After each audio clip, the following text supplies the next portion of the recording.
해주시는 하나님의 말씀입니다. 구약성경 잠언서 26장 13절에서부터 16절까지 말씀입니다. 구약성경 940페이지 잠언서 26장 13절에서부터 16절까지 말씀입니다. 구약성경 940페이지에 있습니다. 다 찾으셨으면 한 목소리로 같이 공독하겠습니다. 시작. 게으른 자는 길에 사자가 있다, 거리에 사자가 있다 하느니라. 문짝이 골적길을 따라서 도는 것 같이 게으른 자는 침상에서 도느니라. 게으른 자는 그 손을 그릇에 넣고도 입으로 올리기를 괴로워하느니라. 게으른 자는 사리에 맞게 대답하는 사람 일곱보다 자기를 지혜롭게 여기느니라. 아멘. 오늘 이 말씀이 저와 여러분들에게 주시는 하나님의 귀하신 은혜의 말씀, 축복의 말씀 됐으면 바랍니다. 잠시 기도하겠습니다.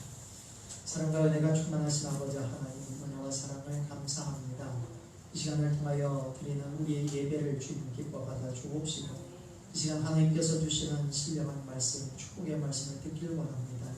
이 시간 우리의 마음의 문을 활짝 열게 도와주시고, 하나님의 말씀이 우리의 마음판에 새겨지게 도와주시어서 그 말 인사하겠습니다. 주 안에서 사랑합니다. 앞에 있는 분들하고도 인사하겠습니다. 주 안에서 사랑합니다. 오늘 예배에 참석한 여러분과 그리고 페이스북으로 그리고 가정 예배문으로 예배 드리는 여러분과 여러분들의 가정과 자녀들과 일터기에 하나님께서 주신 놀라운 은혜와 축복이 충만히 마시기를 주님의 이름으로 간절히 축원을 드립니다. 오늘 말씀의 제목은 영적인 게으름이라고 하는 제목입니다. 이 제목으로 말씀 전할 때 많은 은혜가 되시기를 간절히 바랍니다. 요즘 코로나19가 다시금 교회를 통해서 또 소규모 또 대교회를 통해서 대형교회를 통해서 이렇게 확산되어지고 있는 상황입니다. 코로나19로 인해서 교회에서 모여 예배드리는 것이 참으로 쉽지 않은 상황이 됐어요. 우리 교회도 보니까 2월 첫째 주부터 저희가 식사를 못하고 주일 공동 예배를 한 달 동안 드리고 그리고 3월부터는 1부, 2부 예배를 드리면서 이렇게 지금까지 1부, 2부 예배 드린 것도 얼마 되지 않았죠. 5월달 말부터 드렸나요? 그리고 3월달, 4월달은 온라인 예배로만 그렇게 예배 드리고 그렇게 살아왔습니다. 지난 함께 모여서 예배드리고 찬송하고 기도하고 교제하지 못한 것이 따지고 보니까 2월에 멈춰져 있습니다. 그래서 2월, 3월, 4월, 5월, 6월 지금 6월 마지막 때쯤인데요. 5달을 우리가 함께 모여서 예배하지 못하고 이렇게 식사도 같이 교제하지 못하고 친교하지 못하고 이런 상황에 놓여 있습니다. 지난 5개월을 돌아보면 우리가 영적으로 어떻게 살았나 생각해보면 영적으로 점점 약해지고 또 게으름을 피고 있는 모습을 우리가 문득문득 발견하게 되는 것을 볼 수가 있습니다. 많은 교회들뿐만 아니라 전 세계에 지금 상황이 계속 확산되는 상황이고 한국 교회도 마찬가지로 그에 따라서 모이는 교회를 잘 모이지 못하다 보니까 지금 예측하기를 코로나 이후에 교회의 상황이 굉장히 어려워질 수 있다라고 하는 예측들을 합니다. 그래서 교인의 30%가 줄어들 것이라고 많은 학자들이 지금 예측하고 있고, 그리고 이 코로나와 같은 일들이 다시금 계속해서 반복되어 일어날 수 있다라고 그렇게 예측하기도 합니다. 이런 상황에서 우리가 우리의 모습을 보면서 내가 지금 신앙생활을 잘하고 있는가, 내 신앙생활이 정말 온전하게 하나님 기뻐하시는 그러한 모습으로 신앙생활을 하고 있는가라고 하는 것을 생각할 때 좀 영적으로 점점 게을러지는 것이 아닌가 그런 생각이 들 때가 참 많다라고 하는 것을 고백하게 됩니다. 여러분, 우리의 영적인 삶이 게을러지지 않도록 우리를 다그쳐야 돼요. 이럴 때일수록 우리의 믿음의 모습을 다시금 하나님의 은혜의 백성으로 거룩한 백성이 되기 위해서 끊임없이 우리를 다그치고 나의 하나님을 향한 하나님이 기뻐하시는 모양으로 살기를 위해서 끊임없이 우리를 훈련하고 우리를 하나님의 은혜의 백성으로 다듬기를 위해서 끊임없이 노력하지 않으면 우리의 믿음이 떨어지고 우리의 영적인 힘이 점점 나약하게 될 수밖에 없음을 우리가 기억해야 되는 줄 믿습니다.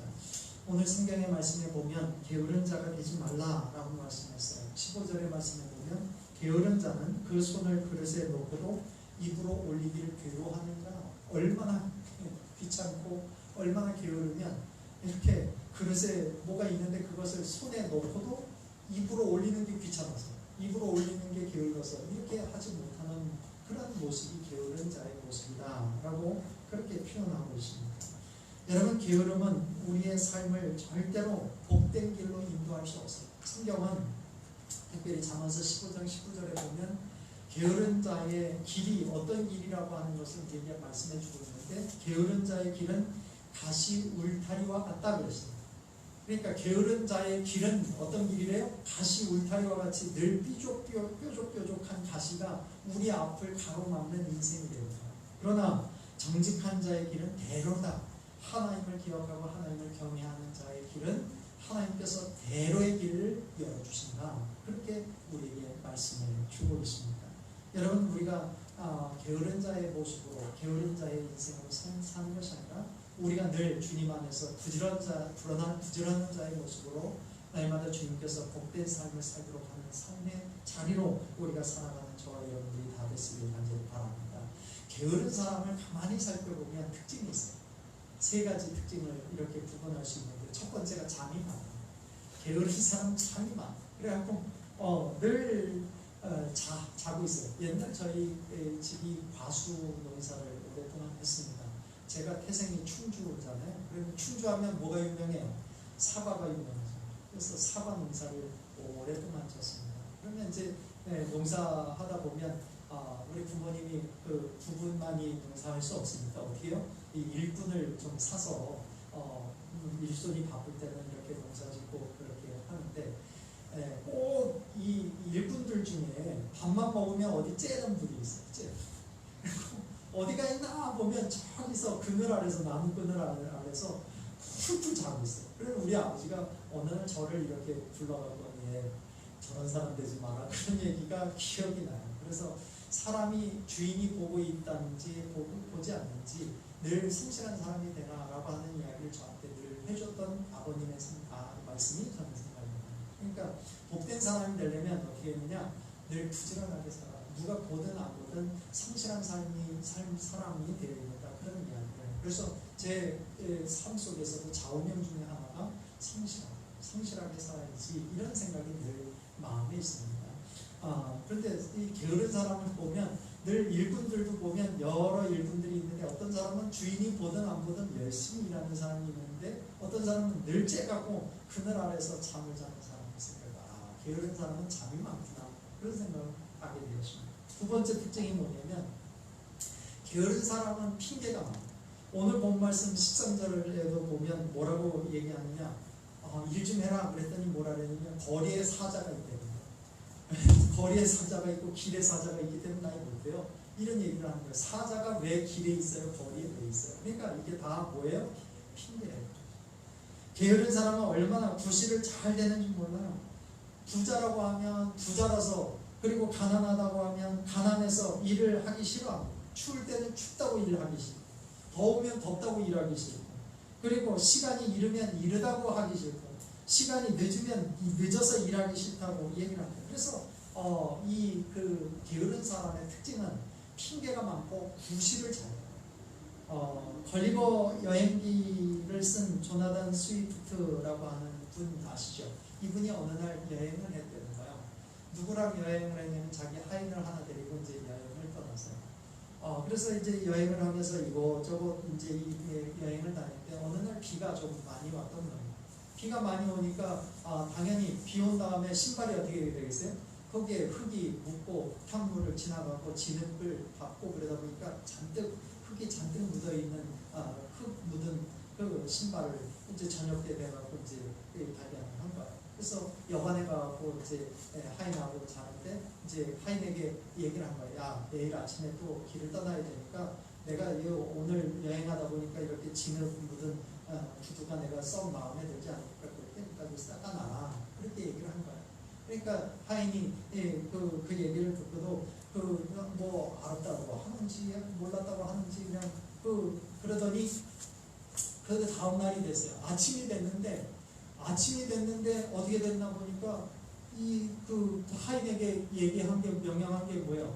흙을 따로 넣고 그걸 깨끗하게 구두를 닦아놔라 했는데 구두가 그대로인 거예요. 흙이 잔뜩 묻어갖고 막 아침에 신발을 신으니까 너무 힘든 거예요. 그러니까 하인을 그냥 화가 나갖고 하인을 불렀어요. 야, 하인아 어디냐? 그때 하인이 쫓아온 거야. 야, 내가 어제 그렇게 얘기를 하지 않았냐? 이거 신발 닦아놓으라고 얘기하지 않았냐? 그랬더니 그 하인이 대뜸하는 얘기가, 아유 주님, 오늘도 지를 거, 오늘도 밟으면 더러워질 거 못하고 또 닦아요. 그러는 거예요. 그거 오늘 닦아봐야, 어제 닦아놔봐야 오늘 또 지나가고 그러면 흙 묻고 먼지 묻고 그럴 건데 또 더러워질 건데 못하고 닦아요? 그렇더라는 거예요. 그러니까 이 주인이 얼마나 화가 나요. 화가 나지만 꾹꾹 참고 이 사람이 조나단이라는 사람이 이제 같이 여행을 또 가게 됐어요. 하면서 이제 점심시간이 됐어요. 여기 식당에 들어가고 이제 식당에서 주문을 하는데 1인분만 시킵니다. 1인분. 그래갖고 1인분만 나오니까 주인이 그것을 맛있게 얌얌짭짭 하면서 먹으니까 하인이 그것을 보면서 아이 주인님 저도 배고파요. 저 것도 시켜주세요. 그랬더니 주인이 대뜸하는 얘기가 어차피 저녁에도 배고플 건데 뭐다 또 먹냐? 점심을 왜 먹냐? 저녁에 또 배고플 건데. 그래서 안 줬다는 거예요. 그래갖고 주인의 그 얘기를 듣고 이 하인이 쫄쫄 굴면서 다음부터는 그렇게 게으를 피우면 안 되겠구나 생각해서 주인의 얘기를 잘 들었대나 뭐 그런 얘기가 있어요. 여러분 게으른 사람은 뭐가 많아요? 피해가 많아요. 어떻게 하면 구실을 만들어서 어떻게 해요? 피해가려고 한다. 그런 이야기죠.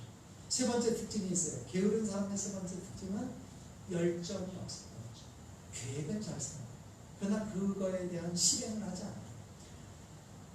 계획은 잘 세우는데 그것에 대한 열정과 열심이 없어요. 게으른 사람은 계획은 잘 세워요. 계획을 얼마나 열심히 세우는지 몰라요. 그러나 그 결과는 아주 형편없어요. 우리가 옛날에 학생 때 보면 방학이 되면 제일 먼저 하는 게 뭐예요? 시간 계획표 세우는 거죠. 그래갖고 아침에 막 6시에 일어날 때 막 6시에 일어나고 공부 2시간 공부하고 아침 먹고 그 다음에 또 1시간 뭐 조금 쉬었다가 또 공부 아침 공부를 10시부터 12시 그 다음에 점심 먹고 1시부터 한 3시까지는 좀 놀다가 3시부터 6시까지 또 공부 그렇게 해갖고 이렇게 시간 계획표를 세우는 것을 많이 경험합니다. 그런데 방학이 끝난 다음에 보면 공부 시간을 한 번도 지킨 적이 없어요. 그리고 여러분 우리가 다 경험했잖아요. 일기 하루마다 매일 써야 되는 일기를 안 써갖고 매일 마지막 날 일기를 쓰는데 문제는 뭐예요? 날씨가 어떻게 매일 날씨가 또 똑같을 수도 없고 그래갖고 언제 비 왔는지도 모르고 지금이야 핸드폰에 다 나오지만 옛날에는 그런 게 있어요. 그러니까 날씨가 꼭 고민이야. 그래갖고 친구들도 보면 애들도 똑같아. 그러니까 어떤 놈이 맞는 날씨인지 몰라. 그래갖고 나중에 가장 방학숙제 하면서 어려웠던 게 일기 쓴 기억이 나요. 그러니까 계획은 얼마나 잘 세우는지 몰라요. 아주 번들번들하게 계획은 세우는데 그것을 실행하고 그것을 노력하지 못하는 모습을 우리가 발견합니다. 근데 고등학교 때, 중학교 때 이렇게 생활하는 거 잘 보면 어떤 아이들이 공부를 잘하나 봤더니 계획한 것을 그대로 실행하는 애들이 공부 그러니까 내가 요 시간에는 뭘 하고 요 시간에는 뭘 하고 뭐를 집중해서 공부하고 뭐를 집중해서 어떻게 한다. 근데 제가 굉장히 화가 났던 일이 뭐냐면 그 친구도 4시간 똑같이 어떤 공부를 하고 나도 4시간 똑같이 공부를 했는데 걔는 100점 맞는데 나는 60몇 점 맞았어요. 너무 화가 나잖아요. 근데 어떻게 한 건가 봤더니 그 친구는 그 시간에 정말 딴 생각 안 하고 집중하는 힘이 크더라고요. 집중하고 그것을 실행할 때 최선을 다하는구나. 그런데 나는 하면서 친구하고 얘기할 거 얘기하고 커피 마시고 친구들하고 뭐 까먹고 막 이러다 보니까 그래서 내가 공부를 잘 못했구나 그런 생각을 하게 된 거예요. 그래서 정말 중요한 것은 실행하는 게 중요합니다. 실행하는 거. 옛날에 그런 새가 있대잖아요. 나리새면이라는 새가 있었대요. 이 나리새면이라는 새는 낮에는 따뜻한 낮에는 늘 재밌게 조잘거리면서 놀다가 밤이 되면 춥잖아요. 그러면 추우면 너무 추우니까 날이 새면 내가 집을 꼭 지으리 이렇게 생각을 한다는 거예요. 그러면 새끼들이 와서 아빠 추워 죽겠어요. 내일 우리 집을 져주세요. 그래 걱정하지 마. 내일은 반드시 집을 지어줄게. 그래 낮이 돼가고 따뜻하면 그걸 또 잊어버리고. 그래서 또 실컷 조잘거리면서 놀고 그러면 애기 새들이 이제 걱정이 되는 오후가 되면 아빠 야 집을 져야죠. 집을 안 지면 또 밤에 또 오들오들 떨고 우리 죽을 것 같아요. 집을 져주세요. 걱정하지 마. 아직도 시간이 많지 않나? 해질녘에 짓겠다. 그러면 이제 해질녘에 애들이 또 아빠 우리 저녁이 다 됐는데 얼어 죽겠어요. 그러면 뭐라고 얘기했느냐? 걱정했구나. 어제도 견뎠는데 오늘이라 못 견디겠니? 그러면서 또 그래갖고 날이 새면 하다가 진짜 추워져갖고 다 죽었대요. 이게 진짜 이게 뭐 전 여자가 오는 얘기죠. 이 얘기는 뭘 얘기하냐면 게으른 사람은 뭐만 한다? 계획만 한다. 근데 그것을 실행할 수 있는 힘이 있어요. 그것을 실행할 우리가 노력을 해야지만 우리가 게으르지 않는 사람이 될 수 있다는 거예요. 여러분 우리가 이 게으른 사람의 특징은 똑같아요. 영적으로 이것은 육신적인 어떤 게으름만이 아니라 영적인 게으름의 특징도 똑같아요. 자꾸 우리가 잠만 자려고 깨어있지 않으려고 깨어서 기도하려고 하지 않고 깨어서 말씀 들으려고 하지 않고 깨어서 하나님의 은혜 가운데 살려고 하지 않아요. 자꾸 그러면서 뭐라고 그러냐면 게으름을 피면서 뭐예요? 핑계를 코로나 때문에 못 나와요. 그리고 뭐 때문에 우리가 믿음 생활 못해요? 성경을 읽을 시간이 없어요. 뭐 때문에 성경 읽을 시간이 없어요? 기도 시간이 없어요. 기도할 수 없어요. 이러면서 핑계대고 늘 핑계거리가 많아요. 그리고 계획을 세워요. 올해는 내가 성경을 3번 정도 읽어야지. 내가 집사인데, 내가 장로인데, 내가 권사인데, 내가 목사인데, 내가 최소한 3번씩은 읽어야지. 그렇게 생각하면서 그럴 때 창세기만 읽어. 창세기만 죽겠다고, 마태복음만 죽겠다고. 내가 다 알아요. 창세기만 수백 번 읽은 사람 내가 창세기만 죽겠다고 마태복음만 죽겠다고. 여러분 우리가 핑계대지 않고 실행만 그 계획만 세우는 것이 아니라 우리가 실행할 수 있는 용기가 필요하고 또한 핑계대는 것이 아니라 우리가 부지런할 수 있는 믿음의 사람이 되어야 하는 줄로 믿습니다. 영적인 삶도 우리가 게을러지기 시작하면 끝없이 게을러져요. 사람이 한번 게을러지면 끝없이 게을러져요. 그러니까 우리가 부지런하기를 또 소원하면서 우리가 부지런하면 끊임없이 우리가 부지런하는 것을 우리가 볼 수 있습니다. 그래서 연습이에요. 영적인 삶도 연습이에요. 그래서 훈련하라고 그러잖아요. 영적인 삶, 경건의 삶을 훈련. 경건에 이르도록 연습하라. 이렇게 말씀하세요. 그러니까 끊임없이 우리가 연습하고 끊임없이 우리가 살면 그것을 하지 않으면 견딜 수가 없어요. 우리 형들이 그래요. 목사는 괜찮은 직업 같대. 나보고. 그래갖고 그러냐고. 그래 형들이 그런 얘기를 해요. 그래갖고 목사 하지 그랬냐 그랬더니 한 가지 때문에 못하겠대. 뭐 때문에 못하겠냐면 새벽 기도 때문에 못하겠대요. 새벽에 매일 새벽에 일어나는 게 얼마나 괴로운데. 그러면서 저보고 그래요. 새벽 기도 하는 게 힘들지 않냐고. 그런데 힘들 것 같죠. 그런데 이게 습관이 되면 그 시간에 눈이 떠져요. 아무리 늦은 시간이잖아요. 근데 습관이 돼요. 영적인 삶도 우리가 영적인 사람이 되면 습관이 돼요. 말씀의 습관이 되고 기도의 습관이 되고 예배의 습관이 되고 하나님 앞에 우리가 온전히 드리는 시간에 대해서 습관이 되고 하나님 앞에 헌신하는 것이 습관이 되고 그래야 되는 줄 믿습니다. 여러분 우리가 게을르게 살면 거기에 대한 결과가 있어요. 결과가 하나님께서 우리에게 게으른 자, 영적으로 게으른 자에 대한 하나님의 그 결과, 엄청난 대가를 치른다라고 말씀했어요. 그 결과가 뭐냐? 첫 번째가 대가를 치렀는데 하나님의 심판이 기다리고 있다. 하나님의 심판. 마태복음 25장에 보면 대표적인 2가지 비유가 나와요. 하나는 어떤 비유냐면 슬기로운 5처녀와 어리석은 5처녀의 이야기, 미련한 5처녀의 이야기, 10처녀의 비유. 그게 이제 첫 번째 나오고 그 다음 이어서 나오는 비유의 말씀이 무슨 얘기가 나오냐면 달란트 비유가 나옵니다. 그렇죠? 네. 기억나세요? 네. 성경을 읽으셔야지 아시는 거예요. 창세기 마태복음 25장에 보면 대표적인 2가지 비유예요. 하나는 10처녀의 비유, 그 다음에 나오는 게 달란트 비유인데 이게 같이 붙어서 나와요. 마태복음 25장의 말씀, 이 이후의 말씀은 마지막 종말의 때 심판에 대한 이야기거든요. 그때 이야기인데 그 얘기에서 우리에게 굉장히 귀한 말씀을 하셔요. 10처녀 비유 우리가 잘 알고 있듯이 5명의 처녀는 슬기로운 처녀고 5명의 처녀는 미련한 처녀고 그 두 차이가 뭐예요? 그 두 차이는 기름을 준비했느냐 기름과 등을 다 준비했느냐 아니면 등만 준비했느냐 이 차이잖아요. 그러니까 왜 기름을 준비하지 않았을까요? 잠을 자느라고 그것을 준비할 시간을 놓친 거예요. 그것을 준비할 시간이 없는 거예요. 그러다 보니까 기름과 등을 준비한 슬기로운 다섯 처녀는 마지막 주인이 그 베풀었던 혼인잔치에 다 들어가서 기쁨을 누리지만 미련한 다섯 처녀, 어리석은 다섯 처녀는 그 준비하지 못했던 등과 기름을 준비하지 못하고 기름을 준비하지 못했던 게으른 그 다섯 처녀는 어떻게 돼요? 그 주인이 마련한 그 혼인잔치 자리에 참여하지 못했다. 성경은 우리에게 알려주고 있어요. 결국은 주님의 나라에, 하나님 나라에 대한 비유의 말씀이거든요. 주님의 나라에 누구는 들어가고 슬기로운 다섯 처녀는 들어가지만 그 나라에 어리석은 다섯 처녀는 들어가지 못한다. 그 기점은 뭐냐? 게을렀느냐 게으르지 않았느냐라고 하는 차이입니다. 여러분 우리가 그것을 귀담아 들을 필요가 없어요. 또 하나가 뭐예요? 달란트 비유죠. 그 달란트 비유에 세 명의 종이 나와요.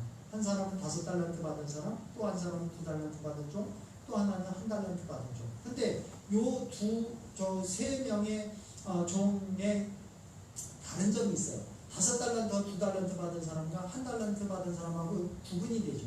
5달란트와 2달란트 받은 사람은 어떻게 해요? 주인으로부터 그것을 받자마자 나가서 장사해서 또 다른 5달란트, 2달란트를 마련했다고 해요.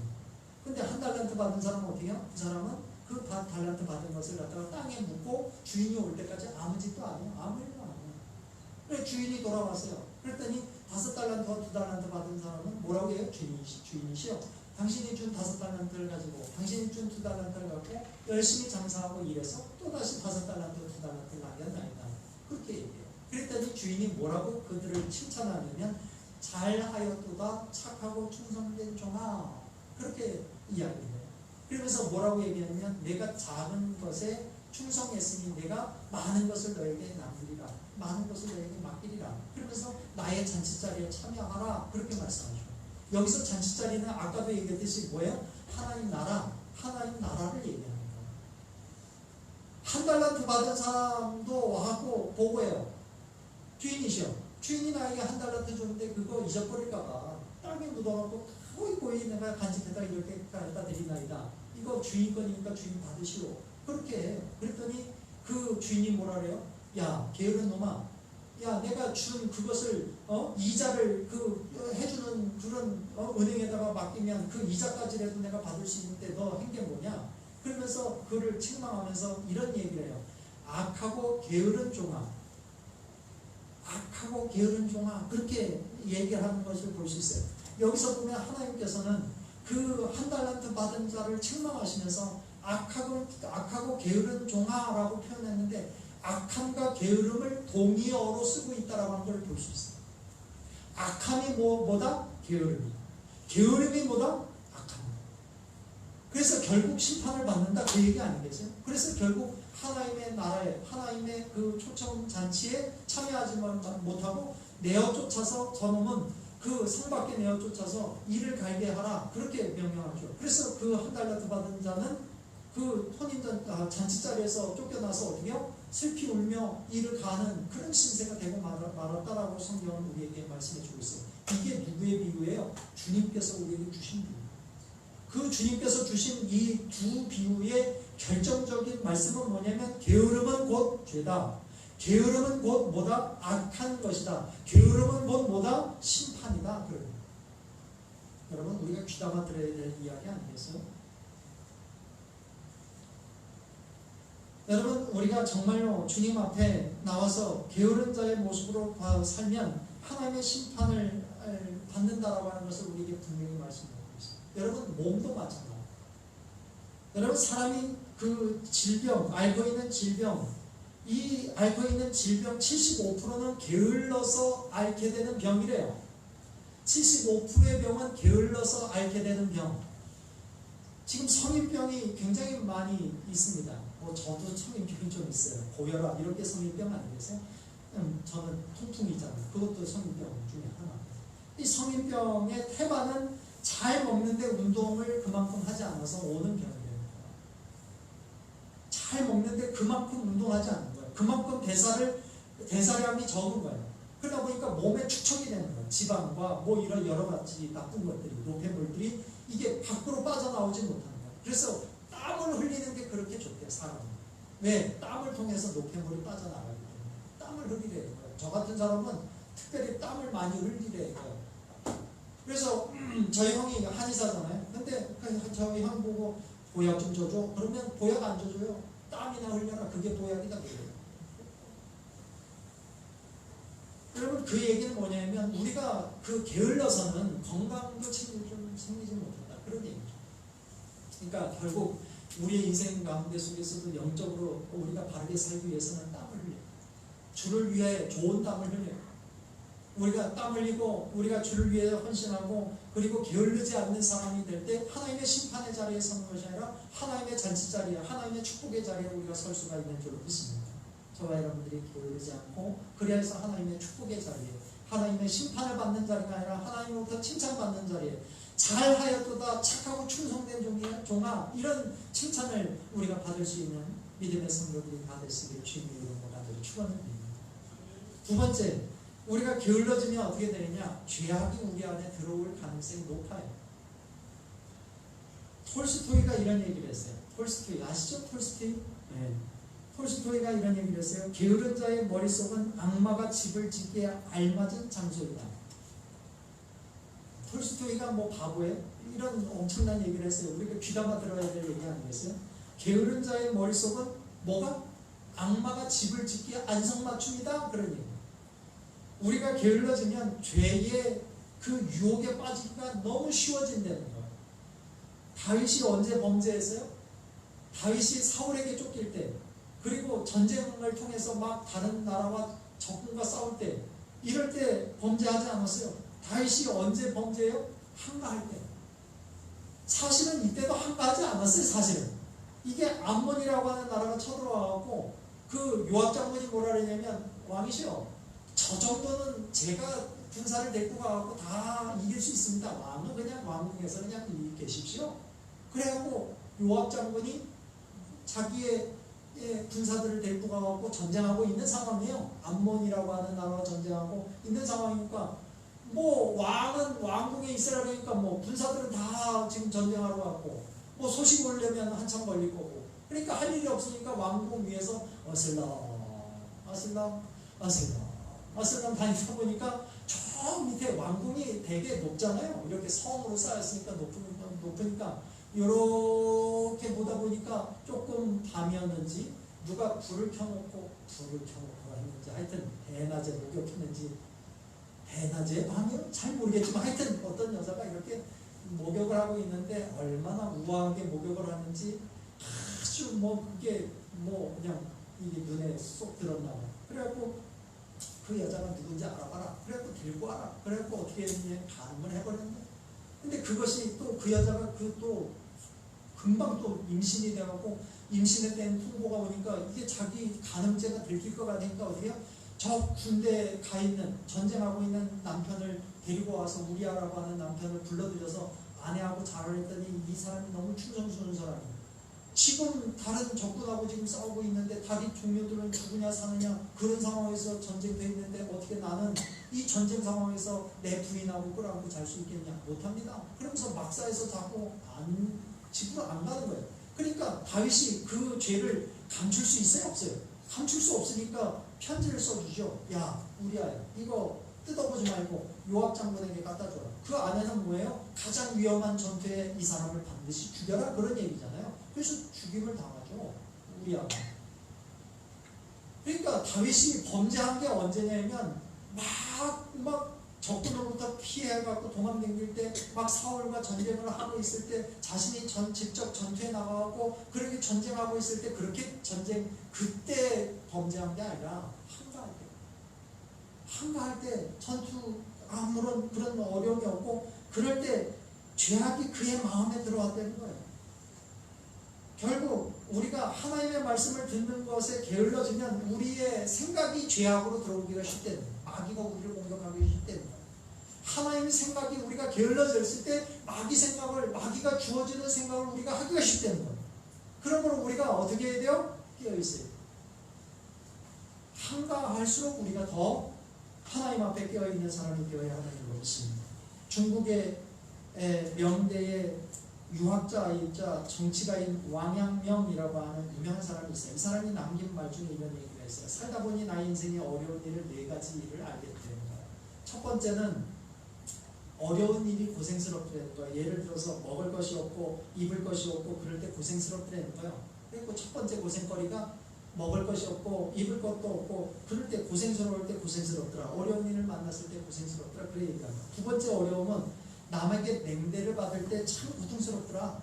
냉대를 받고 무시당하고 막 그러니까 마음이 힘들더라. 세 번째는 고민스러운 일이 자꾸 생각하고 머릿속이 복잡하고 고민하는 일들이 많이 있을 때 그럴 때 괴롭더라. 인생이 참 괴롭더라. 그런데 이 3가지보다 더 괴로운 게 있으니 그게 4번째래요. 이게 가장 괴로운 건데 한가한 것이 가장 괴롭더라. 그래 얘기하는 거예요. 여러분 우리에게 죄악은 한가할 때 찾아온대요. 우리가 형통할 때, 잘 나갈 때, 악한 마귀의 꾀임에 빠지지 않도록 우리가 노력해요. 우리가 한가할 때, 잘 될 때, 형통할 때 그럴 때 우리가 오히려 하나님을 묵상하고 하나님의 말씀을 듣는 일에 게으르지 않는 부지런한 믿음의 삶을 살아야 되는 줄 믿습니다. 저와 여러분들이 그런 믿음을 갖고 잘 우리가 깨어있는 믿음의 사람들이 다 되시길 간절히 바랍니다. 우리가 게을러지면 어떻게 되냐? 마지막 3번째, 후회하는 인생이 됩니다. 후회하는 인생이 되기가 쉽답니다. 죽을 때 후회하는 25가지라고 하는 책이 있어요. 이걸 보면 이 책에 보면 실제로 1000명 정도의 호스피스 전문이에요. 이 책을 쓴 사람이. 이 사람이 오츠 슈이치라고 하는 사람인데 1000명의 죽음을 맞이하는 환자들을 돌보는 그런 전문의였어요. 그런데 이 사람이 그 죽음을 앞둔 사람들에게 물어봤다는 거예요. 뭐가 후회됩니까? 이렇게 물어봤다는 거예요. 그래서 1000명의 사람들이 대답한 것을 데이터를 낸 거예요. 데이터를 내갖고 1번서부터 25가지를 써놓은 거예요. 그래서 책 제목을 보면 책 그 목차를 보면 이렇게 되어 있어요. 에필로그 들어가는 말, 그런 다음에 첫째로 후회되는 거, 2번째 후회되는 거, 3번째 후회되는 거, 4번째 후회되는 거, 25번째 후회되는 거, 그 다음에 결론 이렇게 돼 있어요. 그 책의 목록이에요. 목차예요. 그래서 제가 그 목차 중에 첫 번째서부터 10번까지 찾아왔어요. 제가 첫 번째가 뭐냐, 이 사람이 그 1000명의 사람들이 호스피스 이제 마지막 인생을 마무리하는 사람들에게 물어봤더니 뭐가 후회됩니까? 그럴 때 1번서부터 10번 랭킹 1등 이게 뭐냐, 사랑하는 사람에게 고맙다는 말을 많이 했더라면 이라는 후회가. 2번째 후회, 진짜 하고 싶은 일을 했더라면 이게 2번째 후회. 3번째 후회, 조금만 더 인생을 살아가면서 겸손했더라면 이게 3번째 후회. 4번째 후회, 내가 좀 더 인생을 살아가는 동안에 사람들에게 친절을 베풀었더라면 이게 4번째 후회. 5번째 후회, 나쁜 짓을 내가 하지 않았더라면 이게 5번째 후회. 6번째 후회, 꿈을 꾸고 그 꿈을 이루려고 내가 힘을 다하며 노력했더라면 이게 6번째 후회. 7번째 후회는 감정에 너무 휘둘리지 않았더라면 이렇게 후회가 돼요. 8번째 후회, 만나고 싶은 사람을 내가 만났더라면. 9번째 후회, 기억에 남는 연애를 한번 찐하게 했더라면. 10번째 후회, 기억에 죽도록 일만 하지 않았더라면. 이게 1번서부터 10번까지 후회래요. 11번부터 25번까지는 여러분 집에 가서 찾아봐요. 다 알려주면 돼요. 다 알려주려고 해다가 여러분들도 뭐 찾는 기쁨이 있어요. 그래서 이 사람이 그 후회를 하는 거 목록을 1000명의 사람을 대상으로, 마지막 죽어가는 사람을 대상으로 조사했더니 이렇게 1번서부터 10분까지 나옵니다. 여러분 오늘 하나님께서 여러분들의 인생을 이제 끝, 나에게 와라. 그러면 여러분은 어떤 후회를 하실 것 같아요? 어떤 후회가 될 것 같아요? 숙제. 여러분 숙제예요. 다음 주에 써갖고 내라 그러면 어떻게 해요? 하여튼 여러분들은 오늘 하나님께서 여러분들을 부르신다면 무엇이 후회되겠어요? 그것을 1번, 2번, 3번을 정하셔서 그 일을 행하세요. 그 일을 행하세요. 그럼 여러분 후회하지 않는 인생 되지 않겠어요? 가장 후회되는 일을 우리가 마지막 때에 하나님으로부터 하나님 앞에 갈 때까지 내가 가장 후회되는 것을 우리가 후회하지 않을 수 있지 않겠어요? 오늘 설교 이거만 딱 듣고 실천만 해도 여러분 뭐 장땡이 목사가 장땡이 좀 이상해. 하여튼 여러분 그 수지 맞는 일 아니겠어요? 여러분 우리가 여기서 말씀에 보면 25가지의 그 후회되는 이야기, 제가 소개한 첫 번째서부터 6번째까지, 10번째까지 그 소개를 했는데, 여기서 보면 두 번째도 보면 진짜 하고 싶은 일을 했다라면, 이것도 내가 게으르지 않게 그냥 그 일을 했다라면 그런 의미가 좀 담겨져 있는 거고, 6번째 꿈을 꾸고 그 꿈을 이루려고 노력했다라면 이것도 게을러서 이루지 못한 거 아니겠어요? 결국 이 저자는 이렇게 얘기를 하는 거예요. 크고 작든 우리는 저마다 가슴에 꿈을 품고 살아갑니다. 하지만 그 많은 꿈 중에서 실제로 이룬 꿈은 얼마나 될까요? 그래도 가슴에 꿈을 품고 있는 한 그 꿈을 실현할 가능성은 존재합니다. 포기하지 않는다라고 하면 그 순간 소중한 꿈과 영영 포기한다면 그 순간 소중한 꿈과는 영영 멀어지게 되는 것입니다. 그렇게 얘기해요. 그러니까 꿈을 포기하지 않는 한 그 꿈을 이룰 수 있는 가능성이 있다. 여러분 우리가 꿈을 가지고 살아요. 우리는 어떤 꿈을 가져야 될까요? 우리는 영적인 사람이잖아요. 우리의 영적인 사람으로서 꿈은 뭘까요? 우리가 매일매일 꿈을 꿔야 되잖아요. 믿음의 사람으로, 거룩한 사람으로, 하나님의 은혜의 사람으로 그런 꿈을 가져야 되지 않겠어요? 그러나 게을러 그 꿈을 이루는 노력을 게을리 하지 그 꿈을 이루기 위해서 노력을 게을리 한다라고 하면 그것을 우리는 이룰 수가 없는 거예요. 우리는 하나님 앞에 거룩한 꿈을 꾸는 사람이 되어야 하는 줄 믿습니다. 그 꿈을 포기하면 안 돼요. 하나님의 거룩함에 도달하기 위해서 끊임없이 그 꿈을 향하여 우리가 진력하고 나아가는 사람이 되어야 하는 줄 믿습니다. 그럴 때 우리가 후회하지 않는 인생을 살 수 있는 거예요.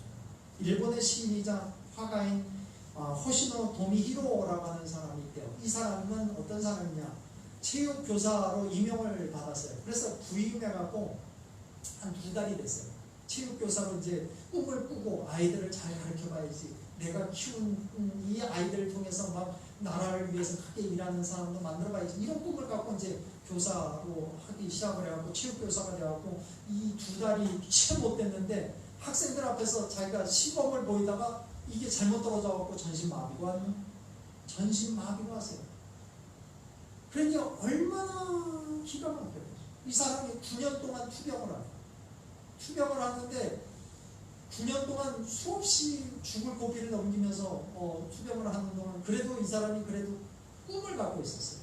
그래도 내가 그냥 죽지 않으리, 내가 의미 있게 살아가리. 그래갖고 이 사람이 9년 동안 투병을 하면서 뭘 배웠느냐면 그 온몸을 쓸 수 없으니까 전신마비가 되니까 오직 쓸 수 있는 게 입이 제일 자유롭게 쓸 수 있었대요. 그래서 이 사람이 붓을 물고 그림을 그리는 화가가 됩니다.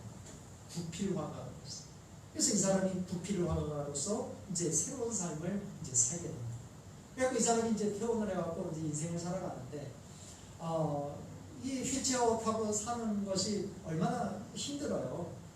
이렇게 평지도 있지만 어느 때는 울퉁불퉁한 길도 가야 되고 어떨 때는 오르막도 올라가야 되고 내리막도 내려가야 되고 이런 그런 길을 가야 되는데 이분이 살면서 자기가 이제 소소하게 느끼는 그런 일들에 대해서 구필화가니까 그림도 그리고 옆에 이제 자기 이야기를 조금씩 써갖고 책을 내기도 하고 그랬던 거예요. 그 중에 하나의 책의 작품 중에 이런 내용이 있대요. 방울이 울리는 길이라고 하는 그 작은 그런 그 이야기가 있대요. 그게 뭐냐면 이 사람이 이제 휠체어를 타고 다니다 보니까 평지 좋은 길도 다니지만 울퉁불퉁하고 비포장길 뭐 이런 그런 길도 가게 될 거 아니에요. 그러니까 이 사람이 전신마비가 된 사람이 조금 그런 울퉁불퉁한 길을 가려면 신경이 곤두세워지고 불편한 거예요, 마음이. 그렇지 않겠어요? 혹시 또 그런 거에 길이 오르막이거나 내리막이면 바짝 긴장을 하게 되고 사람이 그렇게 긴장하지 않겠어요? 그러니까 이 사람이 그럴 때마다 신경이 쓰이고 그러다 보니까 몸이 더 안 좋아지고 기분이 언짢아지고 그러다 보면 집에 와서 너무 녹초가 되고 그런 경험을 여러 번 했다는 거예요. 그러니까 이 사람이 생각할 때 평지만 있는 게 아니니까 어떻게 하면 그 울퉁불퉁한 길을 좀 내가 릴렉스하고 좀 편안하게 갈 수 있는 방법이 없을까 생각하다가 이 사람이 휠체어에다가 방울을 은은하게 소리가 조금 방울을 달아놨다니까. 그러니까 이제 평지를 갈 때는 이게 울림이 적으니까 살살 소리가 나는데 이게 울퉁불퉁한 길, 좀 이렇게 둔턱이 있거나 이런 길이 갈 때는 이게 더 크게 은은한 소리가 더 크게 난다는 거야. 땡글랑 하면서 이렇게 퍼져나가는 그 소리를 듣고 이 사람이 오히려 울퉁불퉁할 때 기분이 좋아진다는 거예요. 그래서 이 사람이 이런 다짐을 했다는 거예요. 그 경험을 하면서 이런 생각을 했다는 거예요. 내 앞에 펼쳐진 고갯길, 울퉁불퉁한 길을 피하지 않고 나는 내 인생에서 당당하게 걸어가리라.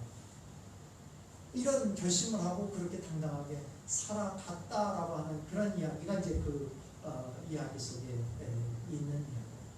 여러분, 사람이 꿈을 포기하면 안 돼. 꿈을 포기하는 순간 인생은 우리가 죽은 인생이에요.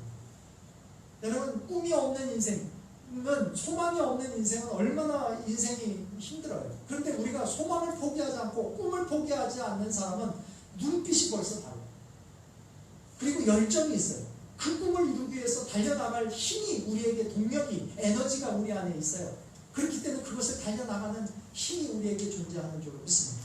게으른 사람은 이 열정이 없어요. 마음속에 이 열심이 없어요. 소망이 없어요. 그러나 게으르지 않는, 영적으로 우리가 깨어서 게으르지 않겠다고 결심하는 우리들은, 우리가 그런 열정이 사라지는 사람이 아니라 끊임없이 그 소망 안에서 우리는 꿈틀거리는 열정적인 열심인 사람이 될 수가 있는 줄 믿습니다. 아까도 얘기했듯이 거룩한 사람으로, 우리가 그 하나님 안에서 거룩한 사람으로서, 그리고 믿음의 사람으로서, 하나님의 은혜의 사람으로서 꿈을 포기하지 않는 그런 믿음의 사람들이 다 되시길 간절히 바랍니다. 그래서 우리가 게으르지 않고 늘 깨어서 하나님 앞에 나가서 하나님의 거룩한 백성으로 다시금 우뚝 서리라. 그리고 마지막 심판의 때 주님으로부터 잘하였도다, 착하고 충성된 종아, 이런 이야기를 들을 수 있는 믿음의 사람들로 우리가 꿈을 꾸고 그 일을 위하여 열심히 달려나갈 수 있는 믿음의 사람들이 다 되시기를 주님의 이름으로 간절히 축원을 드립니다. 기도하겠습니다. 사랑과 은혜가 충만하신 아버지 하나님, 은혜와 사랑을 감사합니다. 주신 말씀을 우리의 마음에 품게 도와주시어서 날마다 게으르지 않고 열정적으로 주님을 위하여 주님의 거룩한 삶을 살아갈 수 있는 믿음의 백성들이 다 되게 하여 주옵소서. 아버지 하나님의 은혜로 살아갈 때 힘주시고 능력 주시고 은혜를 베풀어 주셔서 날마다 주 안에서 승리하는 거룩한 백성들이 되게 하여 주옵소서. 예수 그리스도 이름으로 간절히 기도하옵나이다. 아멘. 다 같이